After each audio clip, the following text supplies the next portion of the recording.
श्री सद्गुरु महाराज की जय। दुख दर्द भावों के सब मिटे सतगुरु चरण नित्य से। दुख दर्द भावों के सब मिटे सतगुरु चरण नित्य से।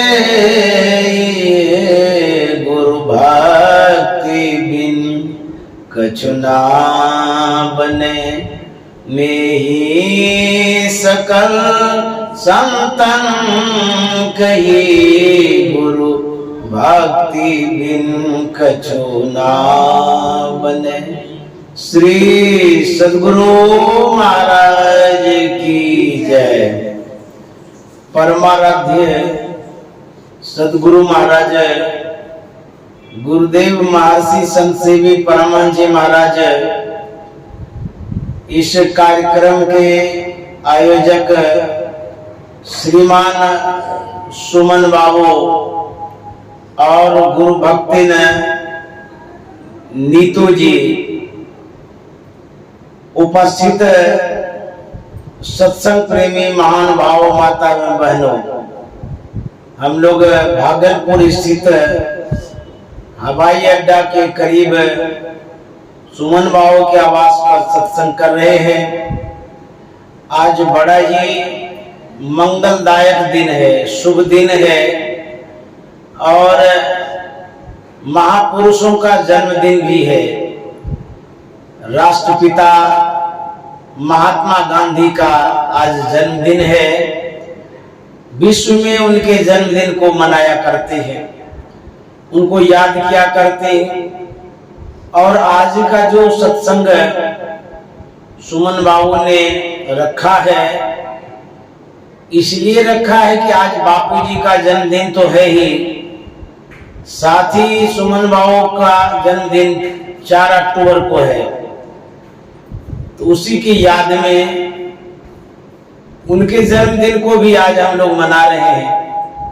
तो सुमन बाबू को भी बहुत बहुत शुभकामना, मंगल कामना है। बापूजी का 2 अक्टूबर का जन्मदिन है, सुमन बाबू का 4 अक्टूबर का है। 2 दिन का ही तो फर्क है। कितना शुभ समय उपस्थित हुआ, एक मंगलदायक महीना जिसमें सुमन बाबू का भी जन्म हुआ, बापूजी का भी जन्म हुआ है। यह महीना लाल बहादुर शास्त्री का भी है।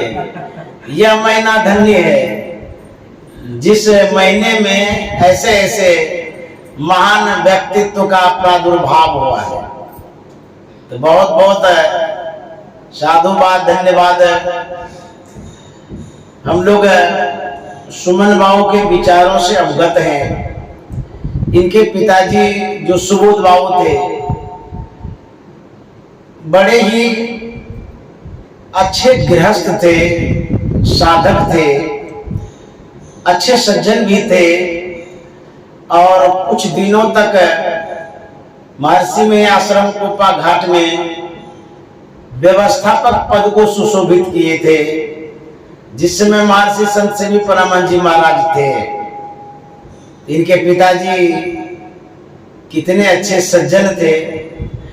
मैंने भी इनके पिताजी को बड़े करीब से देखा, उनके विचारों को देखा, व्यवहारों को भी देखा। सुमन बाबू को भी देख रहा हूँ कि बड़े अच्छे सज्जन हैं, साधक हैं, साधना भी करते हैं, सत्संग भी करते हैं, कराते भी हैं और जीवन बड़ा सात्विक है इनका और सादा है, शोधा हुआ है। जो एक सदगृहस्थ का जीवन होता है वैसा ही सुमन बाबू का जीवन है। और जो सुमन बाबू की धर्मपत्नी है डॉक्टर नीतू, शिक्षिका है, इनका भी जीवन एक साधनामय जीवन है जैसा मैंने देखा है। और साधु सेवा भी बहुत करती हैं। बीच बीच में भी महात्माओं को बुला करके इस आवास पर सत्संग कराती रहती हैं।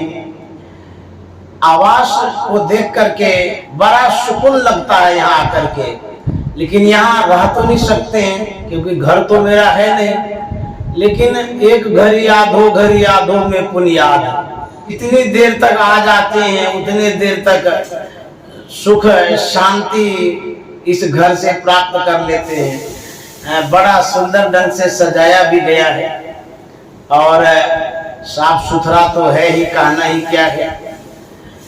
जैसे व्यक्ति होते हैं उसी तरह का उनका आवास भी होता है, और जैसा आवास होता है उसी तरह का उनका प्रवास होता है, व्यवहार भी होता है, रहन सहन संस्कार भी होता है। इतने अच्छे सुंदर घर में सुमन बाबू रहते हैं और जीवन बड़ा सादगीपूर्ण बिताते हैं। सत्संग भजन ध्यान वाला जिनका जीवन हो तो उनका कहना ही क्या है। यहाँ बस सत्संग की चर्चा होती रहती है, ध्यान ये लोग करते रहते हैं, स्वावलंबी जीवन बिताते हैं, पवित्र कमाई करते हैं और जहां तक हो सकता है सेवा भी करते हैं। सुमन बाबू बता रहे थे कि जब मैं ब्रह्म मुहूर्त में उठता हूं, साधना के पश्चात शौचालय से निवृत्त होकर के आसन करने के लिए मैं जाता हूं छत पर।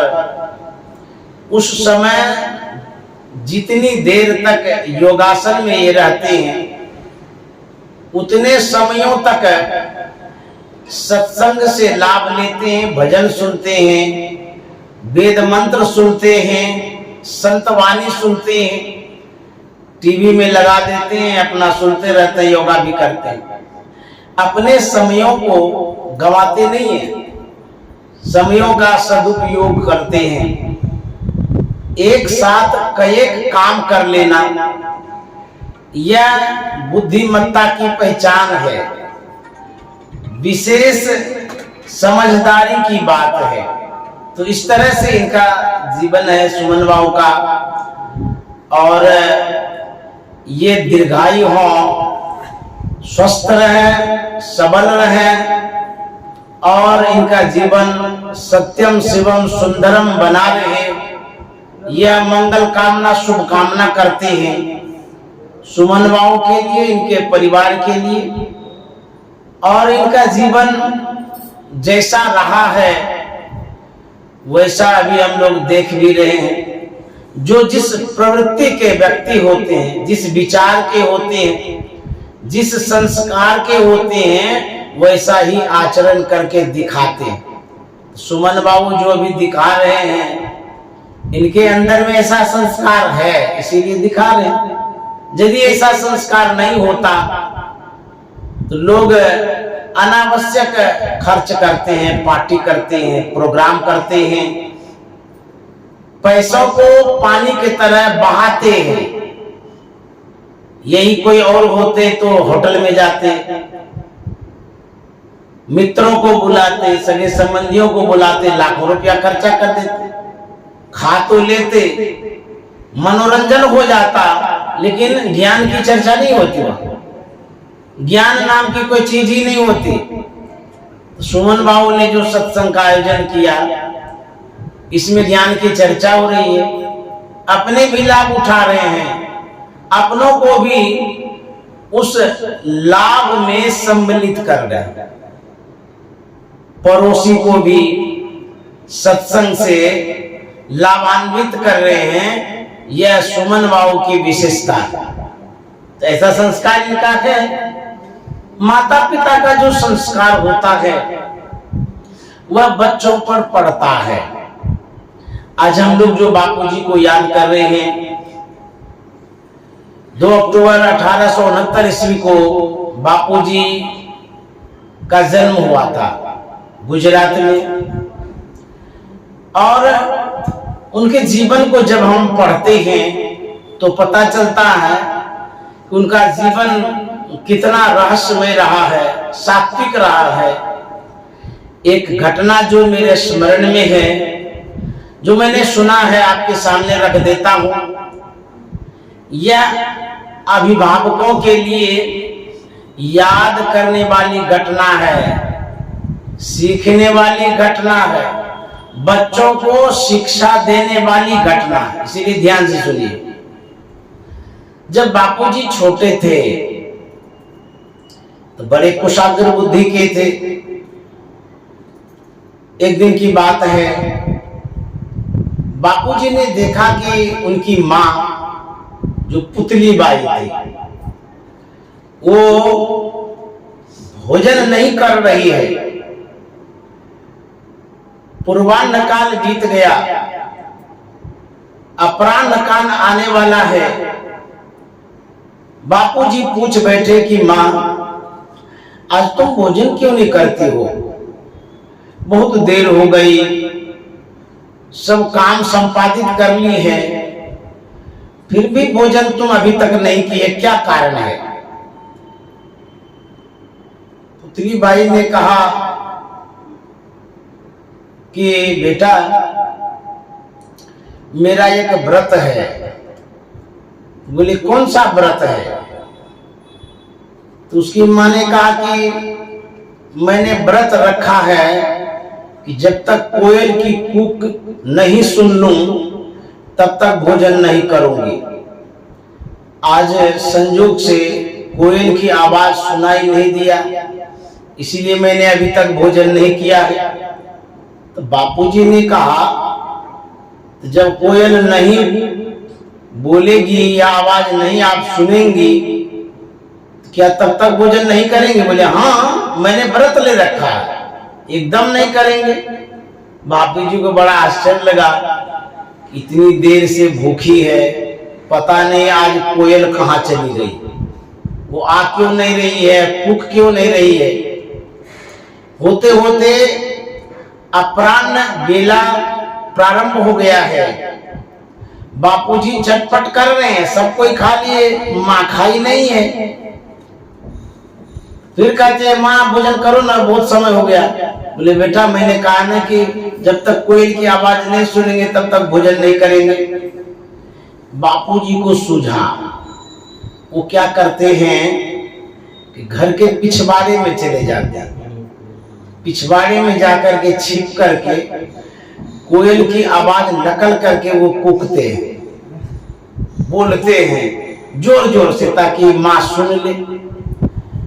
खूब जोर से कई बार आवाज कर दी, फिर पीछे से माँ के पास आ जाता है और बापूजी कहते हैं कि माताजी, अब तो आपको भोजन करना चाहिए, अब तो कोयल की आवाज आपने सुन ली। तो बोले कि बेटा इधर आओ। उसको बुला लिए, पास में कान पकड़ लिए, कान मरोड़ते हुए उनकी माँ कहती है, अभी से तुम हमको छल प्रपंच सिखाते हो, हम कोयल की आवाज नहीं पहचानते हैं। तू पीछे में जाकर के कोयल की आवाज से बोल दिया, कहता कि कोयल की आवाज हो गई, खा लो। और उनकी माँ ने कहा, मैंने तुम्हारे जैसे असत्य भाषण करने वाले पुत्र को जन्म नहीं दिया है, तुमने तो मेरा कोख ही गंदा कर दिया है। मेरे कोख से तुमने क्यों जन्म लिया? असत्य भाषण करने के लिए। बापूजी को उस प्रसंग से, माँ की बात से ठेस लगती है, ठोकर लगती है, सीख मिलती है। क्या? बापूजी माँ के सामने प्रतिज्ञा कर बैठते हैं कि माँ, तुमने जो मुझे कहा है कि मैंने ऐसे बच्चों को जन्म नहीं दिया है, तुम्हारे जैसे असत्य भाषण करने वाले बच्चों को जन्म नहीं दिया है, तो मैं तुम्हारे सामने आज प्रतिज्ञा करता हूं, मेरे जीवन में जो कुछ भी हो जाएगा, जितनी समस्याएं आएगी, जितना संकट आएगा, सबको मैं झेल लूंगा, लेकिन असत्य भाषण आज के बाद वो भी नहीं बोलूंगा। उन्होंने जो प्रतिज्ञा लिया निभाया भी। ऐसा नहीं कि माँ के सामने बोल दिए बाद में झूठ बोलने लगे। बापूजी को महात्मा इसलिए कहते हैं, उन्होंने सत्य व्रत धारण किया, सत्य आचरण किया है, सत्य पर चलने का जीवन भर प्रयत्न किया है और उसी सत्य पर चल करके उन्होंने बहुत बड़ी विजय प्राप्त की। सत्यवादी थे महात्मा गांधी। कहां से सीख मिली, किन से मिली? एक माँ से। माँ की सीख बच्चों के लिए बड़े काम की होती है, इसीलिए माँ को अपने बच्चों को ऐसी सीख देनी चाहिए जिससे बच्चा का जीवन उज्जवल हो, भविष्य उज्जवल हो, एक नेक ईमानदार इंसान बने। अनर्गल बातें नहीं सिखानी चाहिए। आपने जब इतिहास को पढ़ा होगा या सुने होंगे, इतिहासों में जब हम पढ़ते हैं तो माँ की भूमिका अहम होती है बच्चों के लिए। जैसे माता मदालसा को लीजिए, उनकी माँ ने जो अपने बच्चों को सिखाया, बैरागी हो गए, त्यागी हो गए, भगवत प्रेमी हो गए, संसार को छोड़ करके अपने जीवन को धन्य कर गए। माता मदालसा का नाम सुनिए। बच्चों को सुधारने में उन्होंने बहुत योगदान दिया। एक बच्चा नहीं, कई बच्चों को। आप जब भगवान श्री राम के जीवन को सुनते हैं, उनके जीवन से सीख मिलती है। उनका जीवन कैसा था? प्रातः काल उठी के रघुनाथा, मात पिता गुरु नावै माथा। आखिर जब भगवान श्री राम अबोध होंगे तो उनकी माँ सिखाती होगी, इस तरह से करो, प्रणाम ऐसे करो, पिता को प्रणाम करो। इसीलिए कहा गया प्रथम गुरु है माता पिता। पहले यदि शिक्षा का श्रेय मिलता है तो माँ को मिलता है प्रथम। तो माँ भी गुरु है। तो माँ की शिक्षा यदि बच्चों को सही ढंग से मिल जाए, वह बच्चा सुधर जाएगा। तो माँ को क्या करना चाहिए? सत्य की सीख देनी चाहिए, सही रास्ते पर बच्चों को लगाना चाहिए। आप जानते हैं, जो प्रहलाद की माँ थी, जब प्रहलाद पेट में था, उनकी माँ नारद मुनि के कुटिया में गए थे। वहीं पर कुछ दिन तक रही, सत्संग सुनी, सदग्रंथों को सुनी। वह संस्कार प्रहलाद पर पड़ा। जब जन्म हुआ तो देखिए भक्त जन्म हुआ। आपके बगल में कहलगांव है। कोहल ऋषि पहाड़ पर रहते थे। वहां पर कोहल ऋषि पाठ करते थे, ग्रंथों को पढ़ा करते थे, वेद वाचन किया करते थे। तो उनकी जो धर्म पत्नी थी, गर्भवती थी, वह बैठ करके श्रवण करती थी, सुनती थी वेद ऋचा को। अष्टावक्र मुनि पेट में थे, तो प्रत्येक दिन पाठ सुनती थी उनकी माँ। उसका प्रभाव क्या पड़ा? देखिए, बच्चा जब 9 महीने का हो जाता है, वह पेट में भी संस्कारित होता है, सीखता है, समझता है। जो माँ सुनती है उस बात को बच्चा सीखता है पेट में भी। एक दिन कोहल ऋषि वेद ऋचा गा रहे थे, अशुद्धियां हो गई। पेट में पल रहे अष्टावक्र मुनि अंदर से ही आवाज देते हैं, टोक देते हैं कि ये गलती हो गई। कोहल ऋषि पूछते हैं कि कौन बोला? तो उनकी पत्नी बोलती है कि मेरे पेट में पल रहा आपका पुत्र बोला है, वही टोका है। बोले अभी तो पेट में ही है, अभी टोका टोकी शुरू कर दिया। बड़ा टेढ़ा बच्चा है। उसके बाद फिर पढ़ते पढ़ते फिर अशुद्धियां हो गई, फिर टोक दिए, तो जानते हैं श्राप दे दिए। वह ऋषि कि तू हमारे अशुद्धियों पर टोकता है, तू तो बड़ा टेढ़ा है जी, जाओ तू टेढ़ा मेढ़ा ही निकलेगा। मेरे कहने का मतलब क्या है, बच्चा संस्कारी होता है मां के कारण। मां यदि अच्छे दृश्यों को देखती है उस अवस्था में, गर्भावस्था में अच्छे शब्दों को सुनती है, तो बच्चा सुसंस्कारित होता है। यदि आप प्रहलाद जैसे पुत्र पाना चाहते हैं, अष्टावक्र मुनि जैसे संतान पाना चाहते हैं, तो आपको आचरण उन मां की तरह करना होगा जो मां ने किया है। इतिहास में जो मां अपना आचरण दिखाई उसको अपनाना होगा। तो मां के आचरण का प्रभाव बच्चों पर पड़ता है, जो बापूजी के जीवन में भी देखने को मिला। अब मैं आगे बढ़ता हूं। बापूजी के जीवन संबंधित जो बातें स्मरण में है बता देना चाहता हूं समय भर। बापूजी बड़े निर्भीक थे,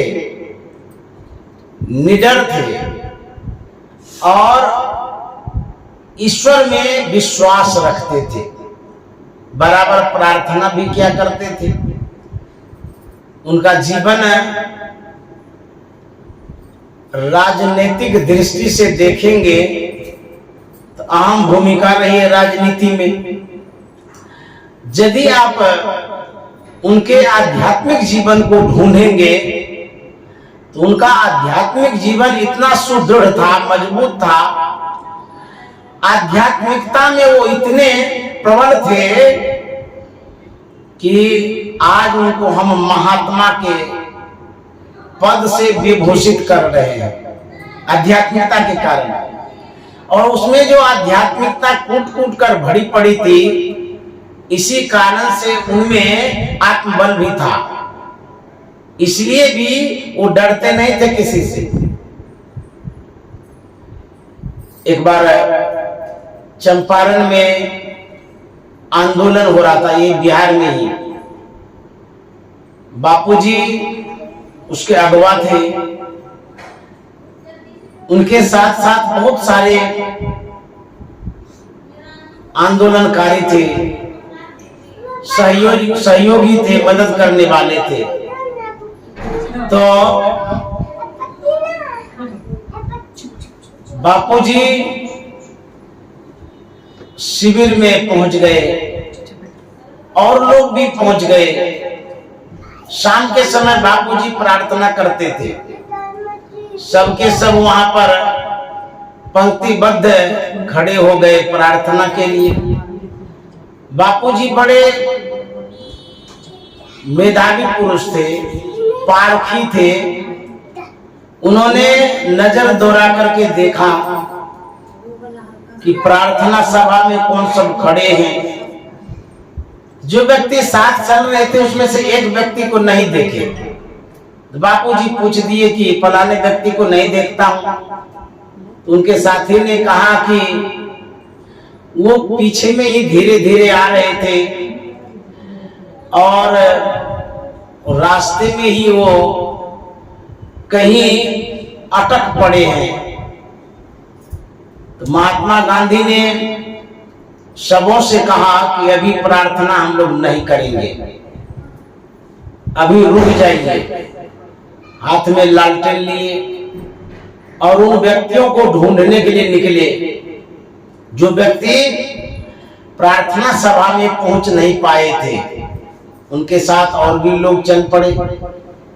जाते जाते जाते जाते उन व्यक्तियों के पास पहुंचे। वह व्यक्ति एक वृक्ष को पकड़ करके, टहनियों को पकड़ करके रो रहे थे, अकेले थे, संध्या हो गई थी। तो बापूजी जब वहां पहुंचे तो देखते ही रो रहा है। बापूजी ने पूछा कि आपको क्या हो गया, आप क्यों रो रहे हैं, क्यों नहीं वहां तक पहुंचे अभी तक। वो बेचारे इतने भावुक हो गए कि बापूजी आए मेरे पास मुझे ढूंढने के लिए, और उनकी वाणी अवरुद्ध हो गई, बोल नहीं पा रहे थे। लेकिन उसी भाव में नजरों को नीचे करते हुए वह व्यक्ति महात्मा गांधी को बताते हैं कि मुझे पैर में जो तकलीफ है, गलित कुष्ठ रोग हो गया है, खून पीप निकल रहा है, उसकी परेशानी के कारण मैं रो रहा हूं। वो जो पीड़ा है, जो दुख है, उसी के कारण मैं चल नहीं पा रहा हूं, नहीं पहुंचने का ये कारण है। बापूजी ने जैसे नजर नीचे किया तो देखा कि सही में गलित कुष्ठ रोग हो गया है। उस समय छुआछूत की विशेष भावना थी, लोग छूना नहीं चाहते कि हमको भी हो जाएगा। तो बापूजी क्या करते, जैसे ही देखे तुरंत शरीर पर जो वस्त्र था उनको फाड़ दिए। बापूजी अपने चादरों को जो ओढ़े थे उसको फाड़ करके उसके घाव का महरम पट्टी करते हैं, बढ़िया कर दिए। उसके बाद बापूजी ने कहा, भले तुम्हें कोई छूना नहीं चाहता हो, लेकिन तुम निसंकोच मेरे कंधे को पकड़ो और मुझे पकड़ते हुए चलो मेरे साथ प्रार्थना सभा में। वह व्यक्ति बापूजी के कंधे को पकड़ता है, उसी सहारे से प्रार्थना शिविर तक वो आते हैं, तब प्रार्थना होती है। ये बापूजी का व्यक्तित्व है, महानता है, ये विशेषता है। कितने उदार थे और समता की दृष्टि कितनी थी, लोगों को समान दृष्टि से देखा करते थे। कितने अच्छे थे बापूजी। तो इस तरह से मैंने बापूजी को पढ़ा था, तो आपको बता रहे थे। आगे और भी प्रसंग है। बापूजी का जन्मदिन था। वैसे तो उनके मानने वाले बराबर मनाया करते थे, जिनको जो मानते हैं जन्मदिन मनाते रहते हैं।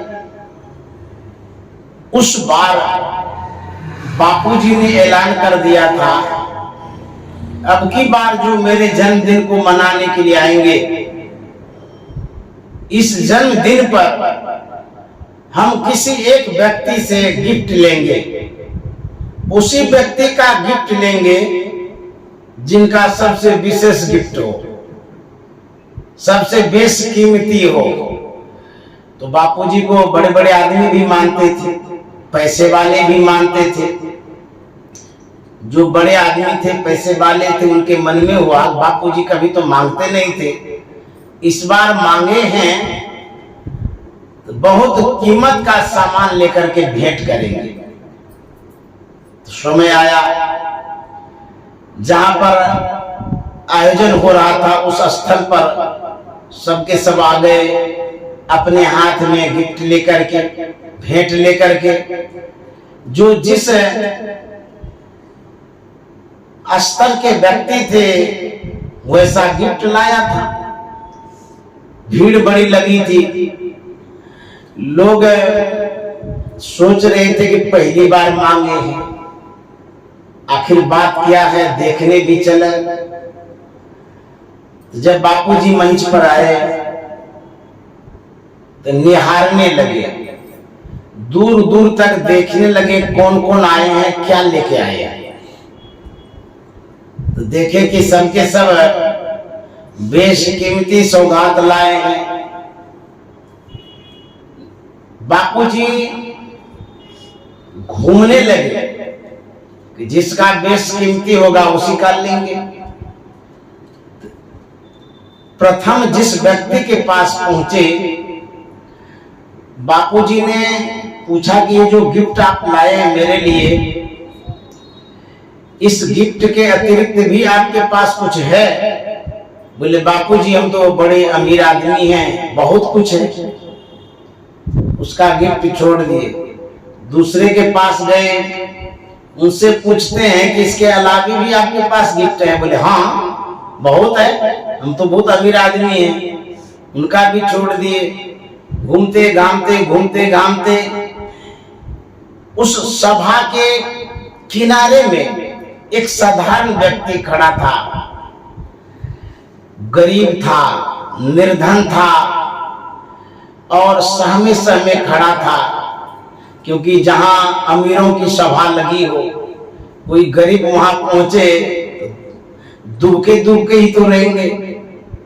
तो बापूजी आश्चर्यचकित हुए, ये क्यों आए हैं? सब तो यहाँ बड़े बड़े वीआईपी लोग आए हैं बेशकीमती चीज लेकर के। पूछें कि बात क्या है। बापूजी उनके पास गए, बोले कि आप क्यों आए हैं यहाँ पर? पता है आपको आज क्या है? बोले हाँ आपका जन्मदिन है। क्यों आए हैं? बोले कि मेरे मन में हुआ मैं भी जन्मदिन पर कुछ भेंट दूं। बोले अच्छा आप भेंट लाए हैं? हाथ में तो पता नहीं चल रहा था। बोले हाँ लाए हैं। तो बोले आपके हाथ में तो है नहीं? बोले हाँ है। बोले दिखाओ। तो दिखाते हैं, उसके हाथ में 50 रुपया था। बोले कि ये गिफ्ट आपके लिए लाए। बोले इतना ही? बोले हाँ बापूजी इतना ही है मेरे पास। बोले कि कहां से लाया? बोले मैं रोज कमाता हूं और रोज खाता हूं, खर्च हो जाता है, मेरे पास बचता भी नहीं है।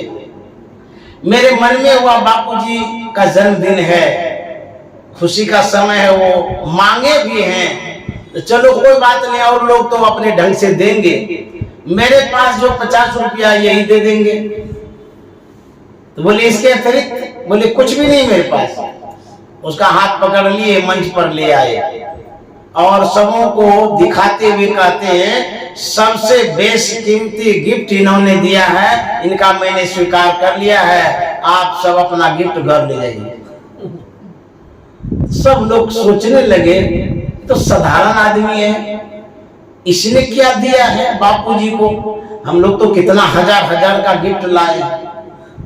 तो लोगों ने पूछा कि बापूजी आखिर इसने क्या दिया आपको सबसे बेशकीमती? तो बापूजी ने कहा इसने जो कुछ भी दिया वो सब कुछ दिया है, इसके अतिरिक्त इसके पास कुछ है ही नहीं, इससे बढ़कर का और गिफ्ट किसी के पास नहीं है। तो सबको कहा गया कि आप अपना अपना गिफ्ट घर ले जाइए।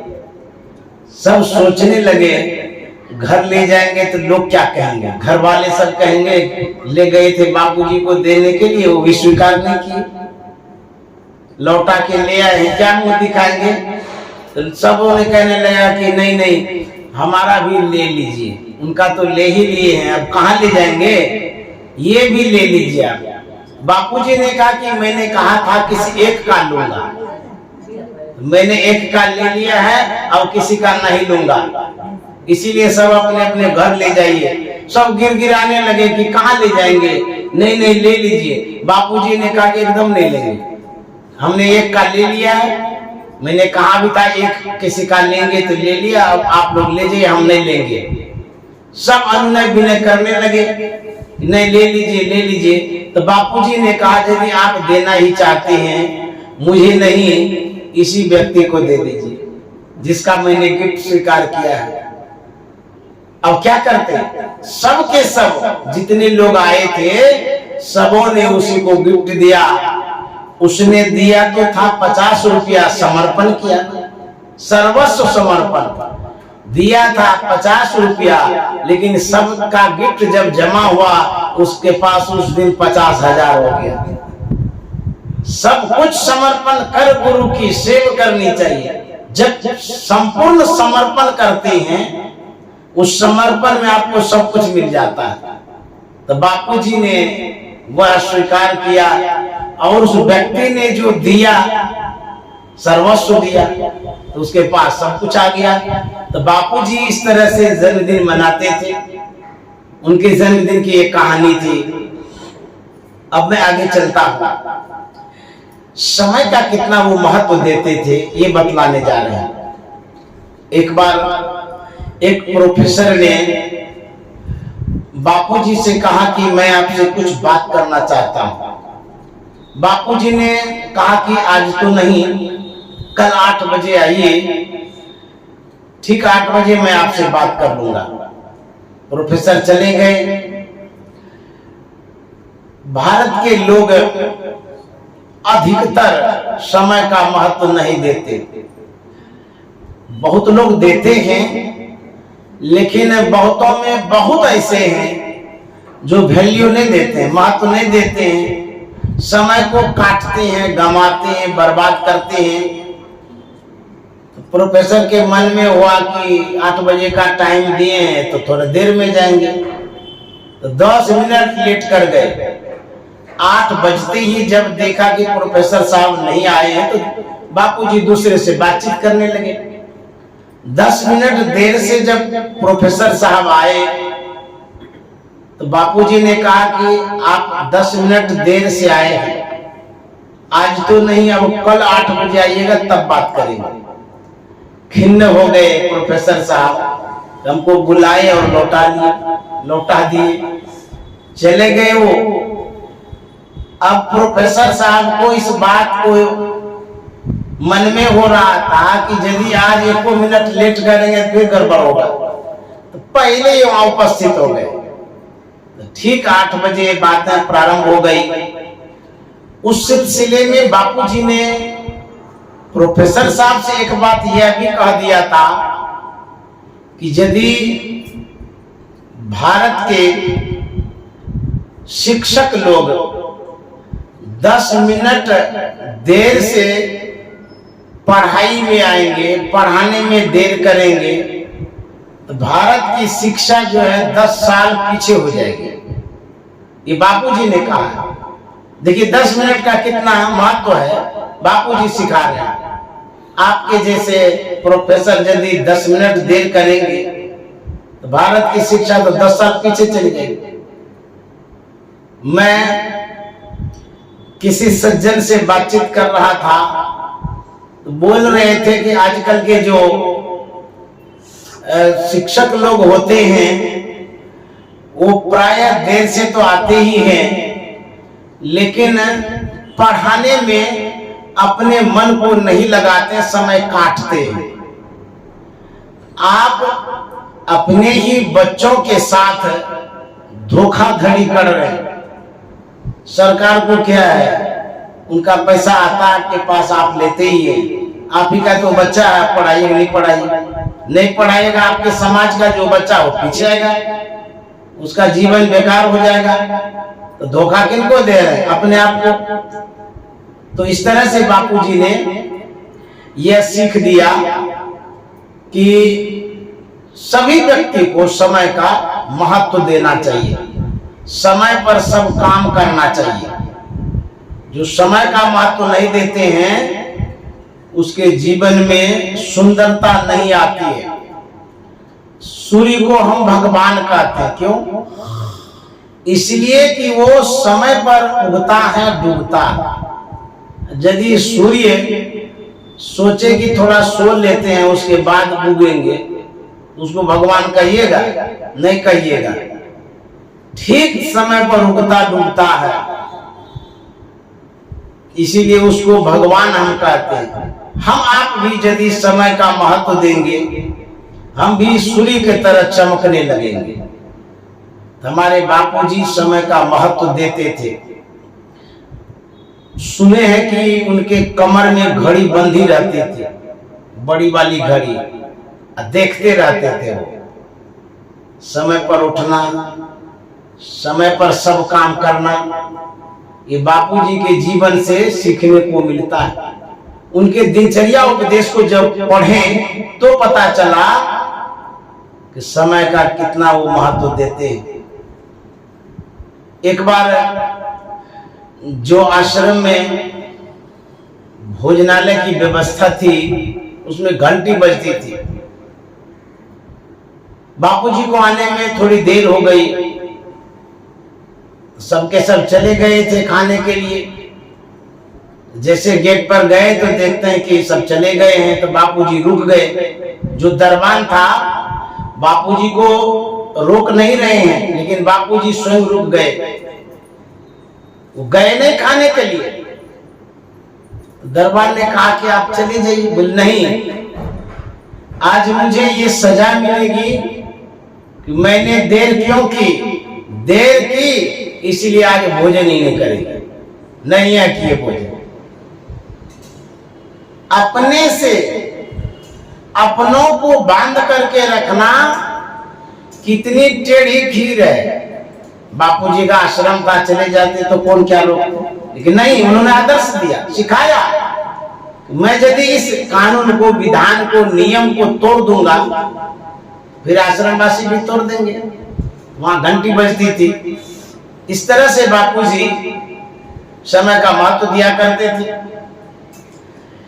बापूजी जब आंदोलन में चल रहे थे, उनके पीछे पीछे सैकड़ों हजारों लोग चलते थे। जहां पर रुकने का होता था वहां रुक लेते थे, रात ठहर लेते थे, फिर प्रातः काल जाते थे।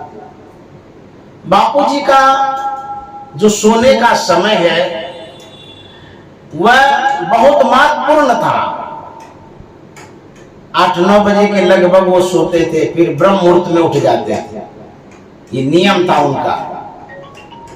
और जो आंदोलनकारी थे उनके आंखों में नींद नहीं आती थी। कहां से सोएंगे, कहीं विवाद हो रहा, झगड़ा हो रहा, लड़ाई हो रही आंदोलन में। तो जो बापूजी के संग चल रहे थे वो सो नहीं पाते थे, लेकिन बापूजी समय पर अपना सो जाते थे, खर्राटा लेने लगते थे। एक दिन उनके सहयोगियों ने, बापूजी के सेवादार ने बापूजी से कहा कि बापूजी, इतनी भयंकर लड़ाइयां छिड़ गई है, आंदोलन हो रहा है, आपको टेंशन नहीं होता, चिंता नहीं होती है, आपको नींद कैसे आ जाती है, आप कैसे सो पाते हैं?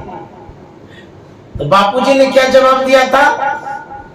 बोले मेरे सोने का जो राज है, जो रहस्य है, यदि जानना चाहते हैं तो मैं बताता हूं। बोले बताइए। आप कैसे सो जाते हैं खर्राटा लेके? हम लोग रात भर जगते हैं, डर के मारे, टेंशन के कारण, चिंता से नींद नहीं आती है, और आप सो जाते हैं। तो बापूजी ने बड़ी अच्छी बात कही है, ध्यान से सुनिए, बांध के रखिएगा। बापूजी ने कहा था, मैं देश आजादी का जो कार्य करता हूं, आंदोलन का जो काम करता हूं, दिन भर इस काम की पोटली को अपने सिर पर ढोता हूं। सुबह से लेकर के शाम तक करते करते करते संभालते रहता हूं। जितना मुझसे बन पड़ता है मैं इस पोटली को संभाल के रखता हूं। जब सोने जाता हूं उस समय भगवान से कहता हूं कि हे प्रभु, दिन भर तो मैंने इस कार्यक्रम को संभाल करके रखा, अब आंदोलन की इस पोटली को आपके चरणों में रख देता हूं, मैं जा रहा हूं सोने के लिए, रात भर इसकी सुरक्षा करिएगा। तो मैं परमात्मा के, भगवान के, प्रभु के चरणों में अपने काम को सुपुर्द करता हूं और निश्चिंत होकर सो जाता हूं। क्यों? दिन भर तो हम अपने सामर्थ्य से संभाले और भगवान संभालेंगे। यदि आप भगवान पर भरोसा रखते हैं तो भगवान को भी तो कुछ होमवर्क देना चाहिए ना। तो बापूजी देते थे होमवर्क भगवान को कि रात भर आप आंदोलन को संभालिए और दिन भर हम संभालते हैं। उसी के कारण मैं निश्चिंत होकर के सो पाता हूं। मुझे कोई डर नहीं, कोई भय नहीं, कोई चिंता नहीं होती है। क्यों? जब हमारे प्रभु हैं, सामर्थ्यवान भगवान हैं, उनके जिम्मे जब हम सौंप दिए हैं, वो कोई काम गड़बड़ नहीं होने देंगे। इसीलिए मैं निश्चिंतों के साथ सोता हूं। पलटू साहब ने कहा है, पलटू सोवे मगन में, कैसे, क्यों? साहब चौकीदार, साहब मतलब परमात्मा। पलटू सोवे मगन में साहब चौकीदार मगन होए शोभन लागे, दोनों पांव पसारी देख के दुश्मन भागे। इतनी निश्चिंतता होनी चाहिए, इतनी निश्चिंतता उसके पास होगी जिनको भरोसा भगवान पर है। आप अपने होशियार बने रहते हैं, सुबह से शाम तक तो टेंशन में रहते हैं, ये काम है, वो काम है, फलाना है, ठिकाना है। सोने के समय में भी चिंता यही करते हैं कि काम कैसे होगा, वो काम कैसे होगा। कभी आपने भगवान को दिया है होमवर्क, या भगवान पर छोड़ा है काम कि चलो कोई बात नहीं, दिन भर तो हम करवे किए हैं, रात भर भगवान के जिम्मे छोड़ते हैं? कहाँ छोड़ते हैं आप भगवान के जिम्मे? आप तो समझते हैं हम ही सब कुछ करेंगे। जब आप ही करिएगा तो टेंशन कौन झेलेगा? भगवान को भी तो दीजिए काम, अर्थात उस पर भरोसा तो रखिए। भरोसा न करके आप छोड़ दीजिए, तब ना आप निश्चिंत होइएगा। नहीं, हम ही करेंगे, रात में भी दिन में भी पहरा भी हम ही करेंगे। फिर भगवान की क्या भूमिका है? क्यों भगवान को आप मानते हैं, झूठो मानते हैं? उसको काम जब करने ही नहीं देते हैं, अर्थात आपका काम वो कर ही नहीं रहा है, आप मानते किस लिए? छोड़ दीजिए मानना। यदि आप मानते हैं तो उसके ऊपर भी तो छोड़ दीजिए कि देखें ये काम करते हैं कि नहीं करते। लोग विश्वास ही नहीं रखता है, इसीलिए भगवान काम नहीं करते। हमारे परमानंद सदगुरु महाराज यदा कदा प्रवचन के बीच में कहानी कहा करते थे। एक कहानी ऐसी ही है। एक गांव का किसान था, बाजार गया कुछ सामान खरीदने के लिए बैलगाड़ी से। बाजार में ढेर सामान खरीदा, बैलगाड़ी पर लादा, चला घर। संयोग से बारिश होने लगी। गांव देहात की सड़क उबड़ खाबड़, ऊंचा नीचा गड्ढा वाला सड़क। वर्षा अधिक होने के कारण जल जमाव हो गया, पानी अधिक उसमें जम गया, कादो हो गया, दलदल हो गया। बैलगाड़ी लेकर के जा रहा था, संजोग से उस कीचड़ में पहिया धंस गया। इतना अटक गया कि कितना भी बैल को मारे वो खींच नहीं पा रहा था। अधिक शाम हो गई थी, कोई आसपास में नजर नहीं आ रहा था। छोड़ करके जाएंगे तो कोई लूट लेगा तो हनुमान जी का पुजारी था। हनुमान जी से कहने लगे, हे हनुमान जी बैलगाड़ी ऊपर कर दीजिए, नहीं तो बर्बाद हो जाएंगे, लुट जाएंगे। हे हनुमान सहायता कर दीजिए। भगवान से कहने लगे, जोर जोर से पुकारने लगे, क्योंकि कोई सहारा तो और था नहीं। तो जोर जोर से जब पुकार रहे थे, हनुमान जी मनुष्य रूप में आता है और आकर के गाड़ीवान से कहता है, बेवकूफ कहीं का, हनुमान जी क्या करता है? अरे बैलगाड़ी से नीचे उतरो, जोड़ लगाओ। मैं भी जोड़ लगाता हूँ, खाली हनुमान जी करता रहता है। तो जोड़ लगाया, मनुष्य रूप में हनुमान जी थे तो कहना ही क्या, तो पार उठाने वाले थे। थोड़े ही देर में बैलगाड़ी ऊपर हो गई। तो गुरु महाराज कह रहे थे इस कहानी से, अपना तो जोर लगाइए ही लगाइए, कुछ भगवान पर भी छोड़ दीजिए। भरोसा रखिए। व्यक्ति अपने से सब काम करना चाहता है, सोचता है कि हम ही सब कर लेंगे। भगवान पर छोड़ते कहां? जब विपत्तियां आती है, संकट आता है, कष्ट आता है, उस समय आप छोड़ दीजिए भगवान के ऊपर। जो भगवान करेंगे ठीक ही करेंगे। विश्वास तो रखिए। यदि विश्वास नहीं रखेंगे, फिर आपके पास जो सामर्थ्य है उनके अनुरूप आप काम करेंगे। तो काम करेंगे तो जो बल है उस बल से करते रहिए। भगवान का यदि सहयोग चाहते हैं तो उस पर विश्वास रखिए। इसीलिए संत महात्मा कहते हैं, विश्वासे फलदायकम। बापू जी को बहुत विश्वास था ईश्वर में, भगवान में। जिनको वो मानते थे। कितना कॉन्फिडेंस था, कितना हिम्मत था उनके अंदर में। एक कहानी सुनिए। जब बापूजी ट्रेन से यात्रा कर रहे थे तो थर्ड क्लास में बैठे थे। उसमें सबसे निम्न क्लास होता था थर्ड क्लास। लोग पूछा करते थे, आप भारत के अगवा हैं, इतने बड़े व्यक्ति आप हैं, थर्ड क्लास में क्यों बैठते हैं? तो बापूजी क्या जवाब देते थे? मैं थर्ड क्लास में इसलिए बैठता हूं कि फोर्थ क्लास बनवे नहीं किया, नहीं तो फोर्थ क्लास में चला जाता।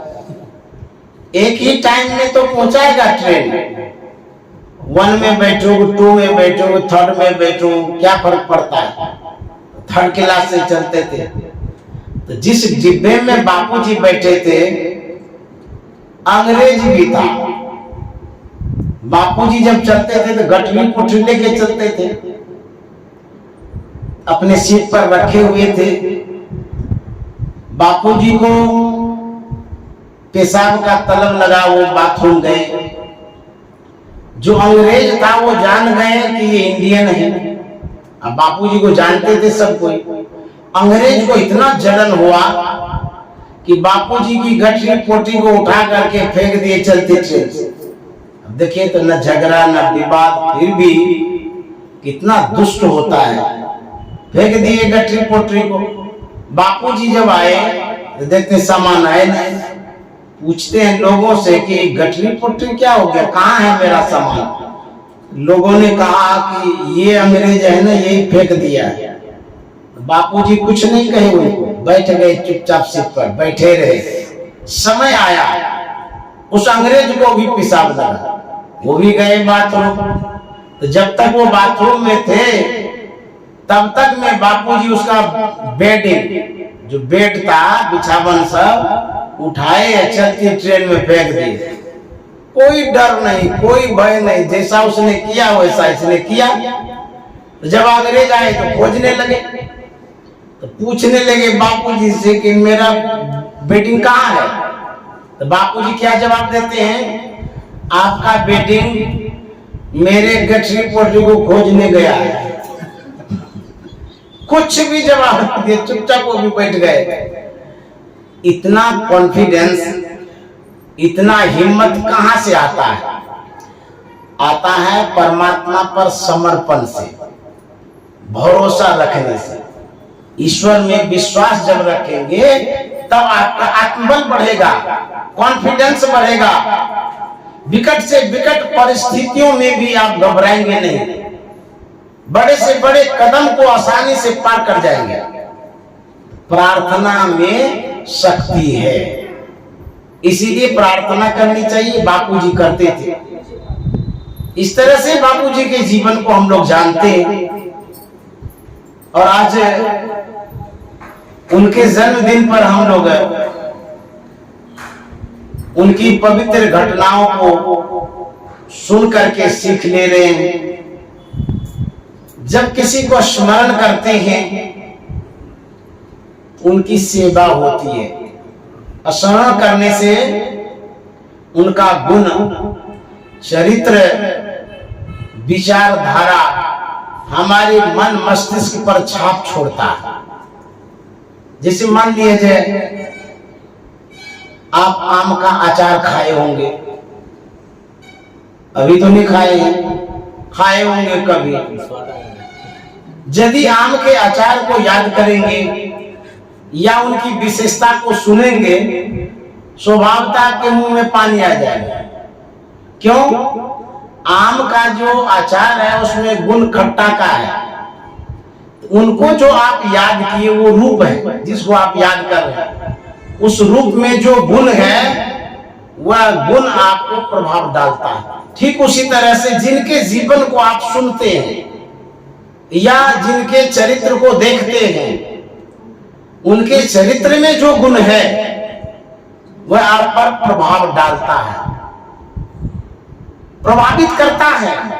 इसीलिए महापुरुषों के जीवन को जयंती के उपलक्ष्य में याद करना चाहिए या और भी किसी विशेष कार्यक्रम पर याद करना चाहिए, अथवा आपके पास अवकाश हो तो अध्ययन करके याद करिए, अथवा घर परिवार में सगे संबंधियों के बीच में, मित्र दोस्त के बीच में भी महापुरुषों को याद करिए। यह याद आपको जीवन में संजीवनी का काम करेगा। महापुरुषों को याद करना चाहिए। मैं कभी कभी स्टूडेंट को जो सामने में आता है अवश्य बताता हूं कि बच्चों, यदि तुम्हारी पढ़ाई हो जाए, जैसे तुम एग्जाम दे दिया उसके बाद छुट्टी हो जाती है, अवकाश मिलते ही जरूर महापुरुषों के जीवन को पढ़ो। यदि तुम बड़ा आदमी बनना चाहते हो तो बड़ों को पढ़ो, महापुरुष बनना चाहते हो तो महापुरुषों को पढ़ो। जब पढ़ोगे उनका जीवन किस तरह से व्यतीत हुआ है, उन्होंने किस तरह से जीवन बिताया है, उसके जीवन चरित्र में घटना है, उन घटना को याद करके आप भी उस सांचे में ढलेंगे, पलेंगे, बढ़ेंगे। तो जो कोई बड़ा बनना चाहते हैं तो जैसा सांचा होता है ना, उसी तरह से बर्तन तैयार होता है। तो महापुरुष बनना चाहते हैं उनके जीवन को पढ़िए, जीवन को जानिए। तो जो कोई आज तक बड़े हुए हैं, बड़ों को जान करके पढ़ करके, आप व्यापार के दृष्टि से भी लीजिए, अंबानी को देख लीजिए किस तरह से उनका जीवन डेवलप किया, विकसित हुआ है, आगे कैसे बढ़े हैं। उसी तरह से आप भी करिए, आपको बल मिलेगा, शक्ति मिलेगी, एनर्जी मिलेगी, सुझाव मिलेगा, रास्ता मिलेगा, आगे आप बढ़ जाएंगे। आज हम लोग बापूजी को जो याद कर रहे हैं, बापूजी का जीवन सत्य अहिंसा वाला था। वो सत्य पर चलते थे, सही में कहा सत्यमेव जयते। गुरु महाराज ने कहा सत्य भरत में दृढ़ आप हो, कोई शाप क्या करे।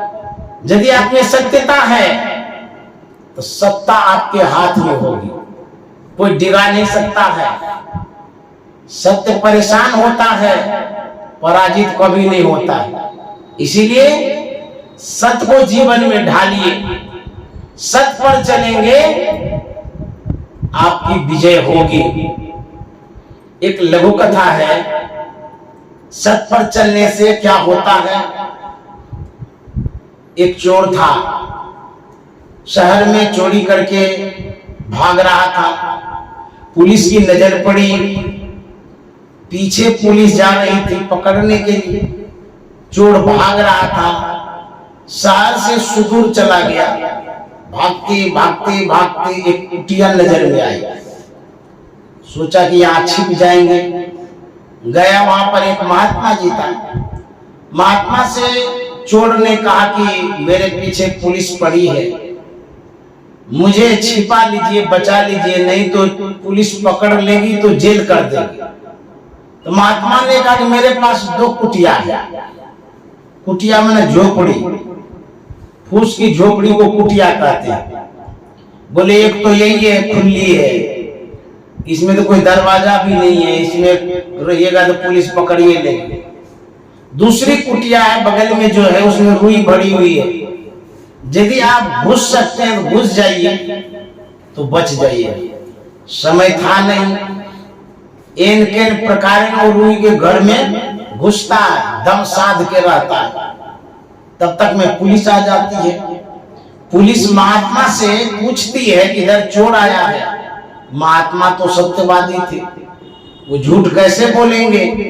महात्मा ने कहा हाँ चोर आया है। तो चोर बात सुन लिया, बोले बाप रे बाप, कैसा ही महात्मा, निर्दयी महात्मा है। हम आए थे बचने के लिए, ही महात्मा तो जानबूझ के हमको फंसा दिया हो। भाग जाते तो अच्छा रहता है, काबू के घर में घुसो और सब बात सही है, पता नहीं वो क्या क्या कहेगा। तो पुलिस पूछती है कि चोर किधर गया है। तो महात्मा ने कहा चोर रुई के घर में घुसा हुआ है। अब तो चोर काट हो गया, बाप रे, अब तो हो गया कल्याण मेरा, अब तो जेल जाना ही जाना। कभी कभी सत्य बात में संशय होता है, जैसे आपकी पत्नी कह रही है जो बात वो सही कह रही है, लेकिन आप क्या सोचते हैं ये कौन राजा हरिश्चंद्र की बेटी है ये जो सही बोलेगी, जो झूठो बोलती है? सत्य बात में संशय होता है। पुलिस तक करने लगी, कोई चोर आएगा बचने के लिए आएगा, तो बचने आएगा तो लोग बचा देगा कि पकड़ा देगा? ये महात्मा बरगला रहा है, चोर को भगा रहा है, हमको यहाँ पर अटका रहा है, चोर आगे भाग जाएगा। अच्छा देखते हैं रूई घर में कैसे चोर गया। तो रूई घर के पास जाता तो वहां तो कुछ दिखाई नहीं, ठसम ठस रूई बड़ी हुई थी। पुलिस सोचती है कि देर करना ठीक नहीं है, चोर यहाँ नहीं है, चोर आगे भाग गया है, अब महात्मा जी हमको अटका रहा है। पुलिस आगे जाती है, जैसे पुलिस चली गई चोर बाहर निकला तो महात्मा पर बरसने लगा। आप कैसे महात्मा हैं, निर्दयी हैं, निष्ठुर हैं, आपके यहाँ आए थे बचने के लिए, आप सब बात सत्य सत्य कहा दिए। तो महात्मा ने कहा क्या कहना चाहिए? बोले आपको यही कहना चाहिए कि चोर नहीं आया है। तो महात्मा ने कहा तुमको झूठ पर भरोसा था कि झूठ से रक्षा होती है। बोले हाँ क्यों नहीं रक्षा होगी? अरे कहीं नहीं है तो चला जाएगा लोग। तो महात्मा ने कहा तुमको झूठ पर भरोसा था कि झूठ से रक्षा हो सकती है, मुझे सच पर भरोसा है। मैं यह जांच रहा था कि देखे सत्य बोल करके कि सत्य में सत्य से रक्षा होती है कि नहीं होती है। मैं सच बोला तो रक्षा हो गई नहीं। इसीलिए कहते हैं सत्य पर संसार टिका हुआ है। तो सत्य बोलेंगे तो आपका अस्तित्व बना रहेगा। सत्य यदि संसार में न रहे, संसार का अस्तित्व रहेगा ही नहीं। लेकिन झूठ का सहारा लेकर के जीते रहते। हमारे गुरु महाराज ने कहा झूठ, चोरी, नशा, हिंसा, बेविचार, पंच पापों को छोड़िए। ऐसा गुण महात्मा गांधी में था, इसीलिए उसको महात्मा हम लोग कहते हैं। बहुत से ऐसी घटनाएं हैं महात्मा गांधी से संबंधित, यदि आप उनमें आस्था बना के रखना चाहते हैं, उनके जीवन को पढ़िए, साहित्य को पढ़िए। मैंने बहुत से साहित्य को पढ़ा। एक साहित्य का नाम मैं बतला देता हूं, जिसका नाम है बापूजी का दिनचर्या। पतली सी किताब है, उसको पढ़ लीजिए। एक और किताब मैंने पढ़ा है, बा और बापू, किताबे का नाम है बा और बापू। यदि उस किताब को आप गृहस्थ पढ़ेंगे, आपको पारिवारिक जीवन में सुख शांति मिलेगी। क्यों? इसलिए कि बापूजी ने अपनी धर्म पत्नी को किस तरह से कोऑपरेट किया है, सहयोग किया है, मदद किया है, वो बातें किस तरह से स्नेह दिया है, सम्मान दिया है पत्नी को। और कस्तूरबा बाई ने बापूजी को पति मान करके किस तरह से हर वक्त सहयोग किया है, किस तरह से पारिवारिक जीवन में हम एक दूसरे का हेल्प मदद करके आगे बढ़ेंगे, वो बात है उसमें। वो थोड़ी मोटी किताब है, वो पढ़ना चाहिए। दोनों का जीवन किस तरह से बीता है, जबकि बराबर उनके यहाँ अतिथि आते रहते थे बापूजी के यहाँ। इतने बड़े आदमी थे, चाय पानी बनाना पड़ता था। कभी कभी कस्तूरबा बाई परेशान भी होती थी तो बापूजी स्वयं मदद करते थे किचन में जाकर। बड़ी अच्छी किताब है, और भी सारी किताबें हैं। अब मैं सुमन बाबू को जो सत्संग रूपी सुमन है उसे भेंट करके उनके जन्मदिन को मैं सौहार्दपूर्ण मनाना चाहता हूं, क्योंकि उनका सुमन बाबू का 4 तारीख को जन्मदिन है, 4 अक्टूबर को है। तो आज ही मैं उनके लिए सुमन चढ़ा देता हूं। और जो हमारे बापूजी हैं उनका तो जन्मदिन है ही है 2 अक्टूबर को। मैं उन्हें भी नमन करता हूं, प्रणाम करता हूं, उनके जीवन को याद करता हूं। और आप सब जो गुरु भक्ति ने डॉक्टर नीतू के आवास पर आकर के सत्संग किए, उनके सम्मान को बढ़ाए। ऐसी साधिका के करीब जब आप आते हैं तो एक सात्विक सुगंधी आपको मिलेगी, सुकून मिलेगा, शांति मिलेगी। क्योंकि जिस वस्तु या जिस व्यक्ति का आप संपर्क करते हैं या सानिध्य प्राप्त करते हैं, उन व्यक्ति और वस्तु में जो गुण होता है वो आपको प्रभाव डालता है।